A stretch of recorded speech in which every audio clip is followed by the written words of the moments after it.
Are you a masochist? Do you like to bang your head against a wall for 20 hours? Then you should read Ulysses by James Joyce. And what is my tolerance for pain? Let's find out.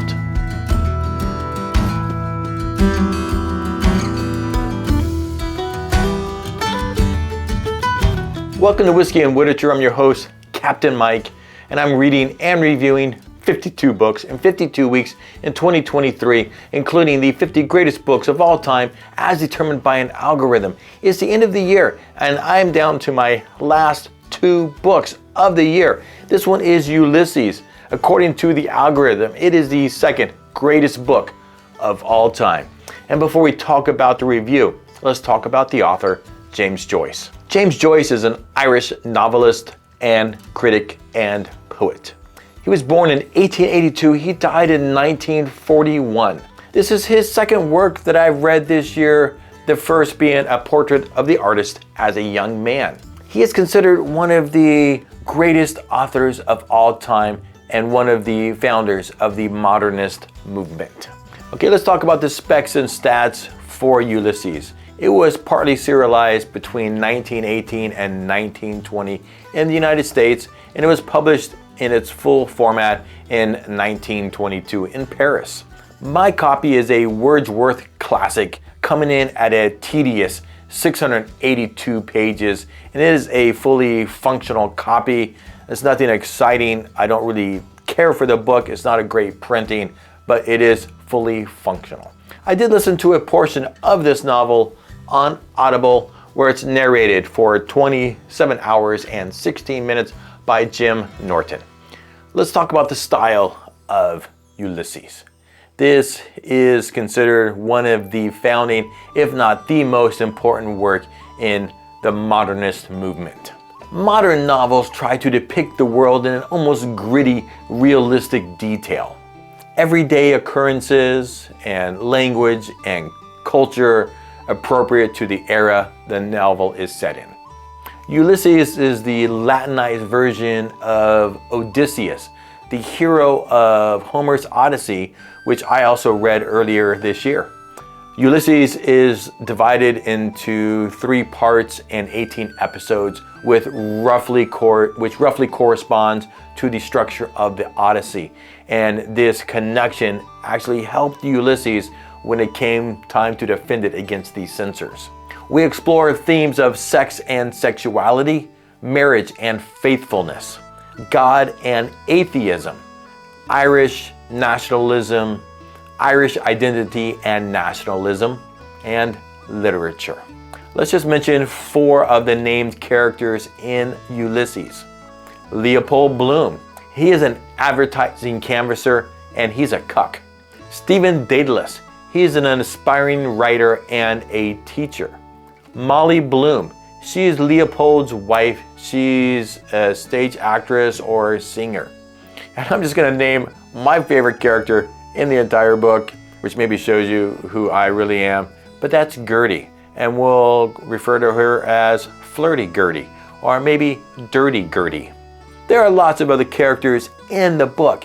It depicts an entire day in these guys' lives, and there are a lot of characters coming in and out, some recurring and some just pop in and pop out. And on to the plot. And how do we summarize the plot of Ulysses? It's one day in the life of 2 Irishmen.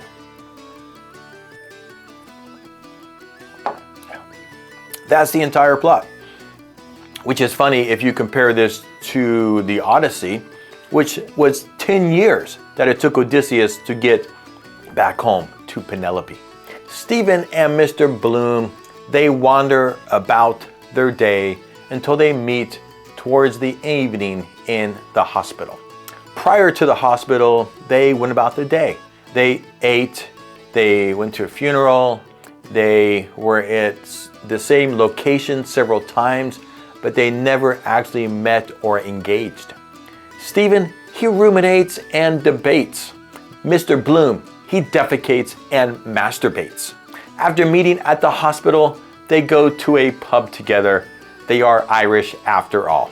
Followed by the red light district and then into a brothel. They break stuff flee and end up urinating together in Bloom's backyard.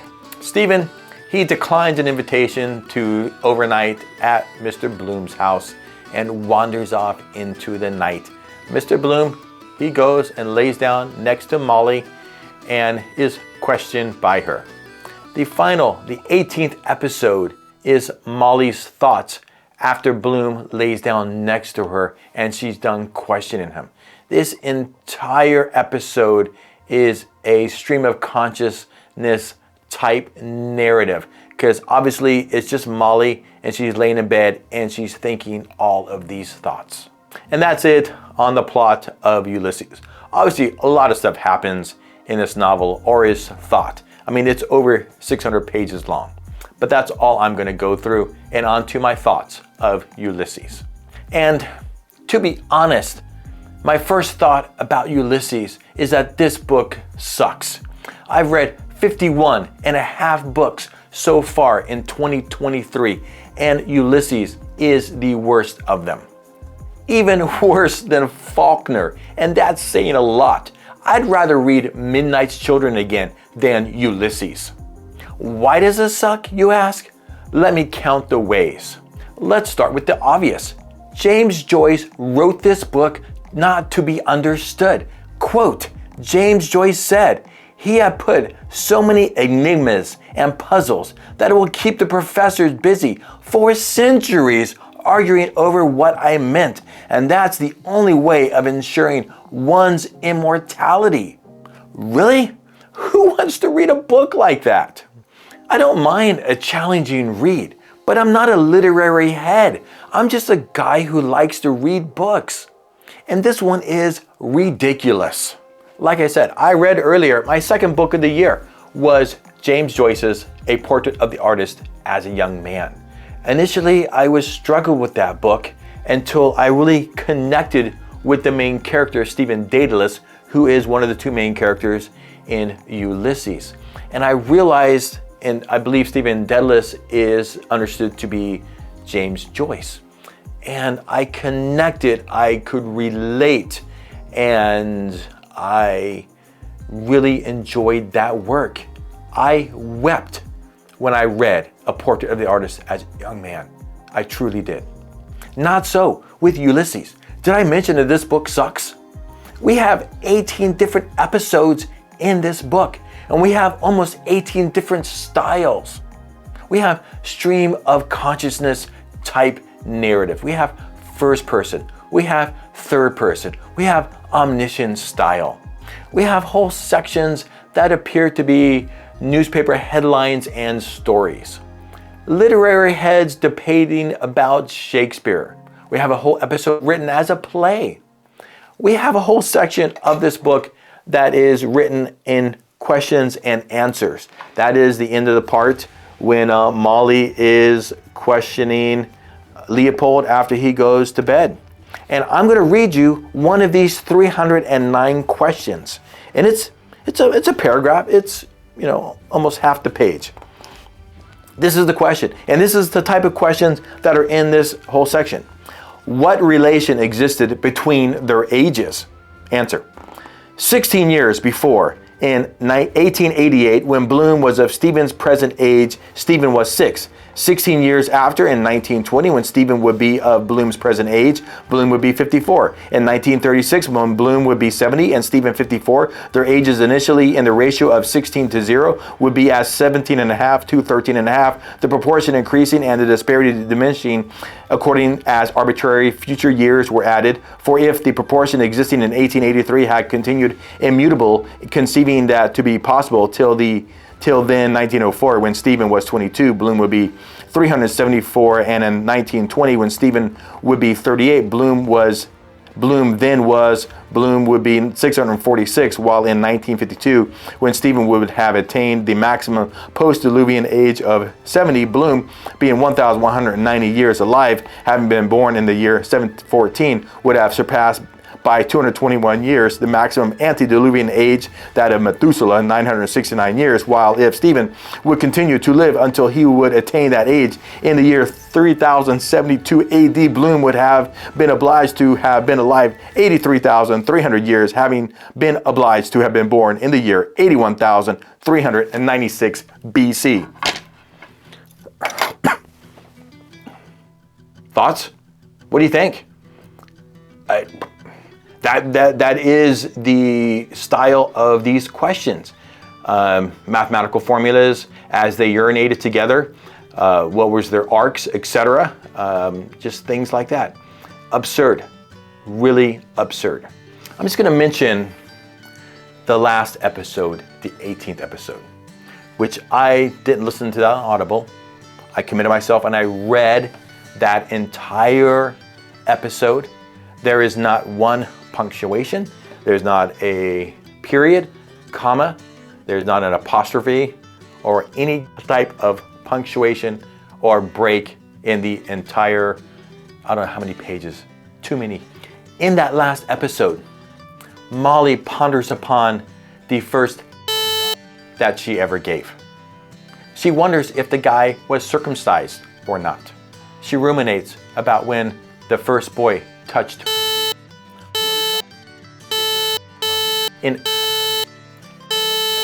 And the biggest she has ever seen. She wonders if her period started early because boiling so hard. This episode, indeed the entire novel, ends with Molly remembering Bloom's proposal to her. And I'm going to read just part of this.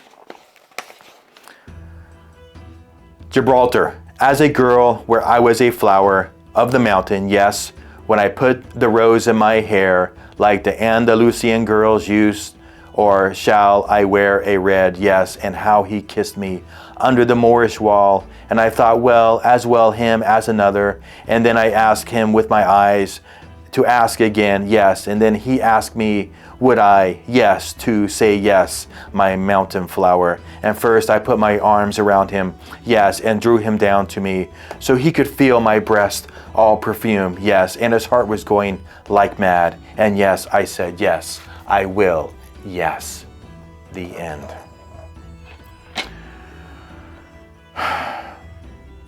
And that brings me to what I liked about the novel.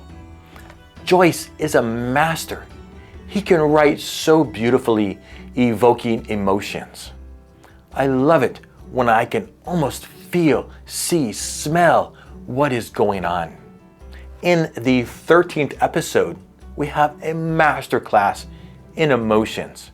The whole scene of flirty Gertie, dirty Gertie, I enjoyed to the maximum that episode in the novel. As I read all these classics this year, I experienced these for the first time, and oftentimes they reference each other. And I enjoy the references in Ulysses to Don Quixote, Dulcinea. I enjoy referencing Shelley and even the Bible. Because I've been studying in somewhat literature this year, I know what he meant when he said, in media res. And he used one of my favorite phrases in this novel, filthy lucre. However, these things are overshadowed by what is the drudgery of this novel. The slog is unimaginable. I cannot believe that I actually read this.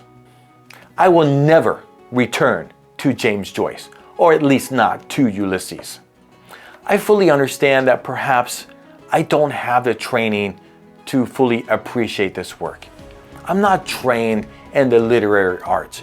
I'm just a dude who likes to read, and I did not like this read. It's like I'm looking at a beautiful painting of the masters, and I understand that I don't know or comprehend the techniques and what all went into there and what he's trying to say. So I don't fully appreciate that great work of art. And perhaps Ulysses is a great work of art, and I'm just too dumb to understand it. But you know what? I don't want to have a PhD to enjoy a book. So my question is to you, have you read Ulysses? Are you going to read Ulysses? Do you have to read Ulysses because your professor is making you? I'd love to know what your thoughts are. Maybe I'm just completely wrong, but I'll say it one last time. I think this book sucks. I'm not going to recommend this book to you. I don't think you should read it or have it on your shelf. All right, that's my review of Ulysses, and now I'm going to give it my star rating. And it's pretty bad. I judge all my books on 5 criteria, 6 if I listen to an Audible. Let's go. Initial response. How do I feel as soon as I finish the book? 1. Recommendation. How likely am I to recommend this book? 1. Style. Did I enjoy the writing style? 1.